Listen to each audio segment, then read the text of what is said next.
suppressing their own reproductive success to some extent in order to model that behavior and to try to get other women to do it in the hope that other women will suppress their own totally. So like one classic example, I guess that sort of springs to mind because it's quite extreme, is the trend of, and I can't remember the statistics. I looked these up a little while ago because I did a study on it, but I forget the statistics now. But I'm sure statistics guy will go and get them for us.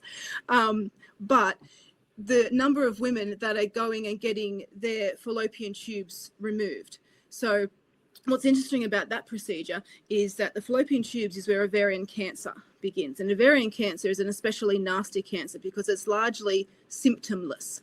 Until it becomes sort of sufficiently advanced that it's very, very hard to treat. So it's an especially nasty one.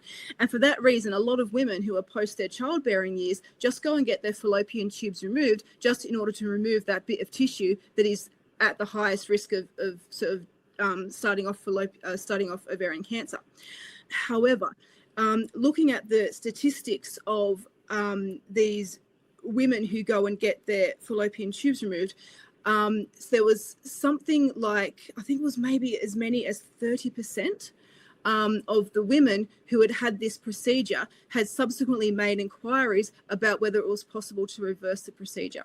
Now, it's very unlikely, I imagine, that women who are post-reproductive age who've had that procedure would have any need to make inquiries about reversing it. The women who are making inquiries about reversing it are the women who have decided to go and make themselves infertile and are now getting to an older age and going, oh, that maybe wasn't the smartest thing to do. And this became a bit of a trend for a while, sort of, you know, there were even some cases of women getting their fallopian tubes and setting them in what's that, resin, like in clear resin, and wearing them around their neck. Oh, man.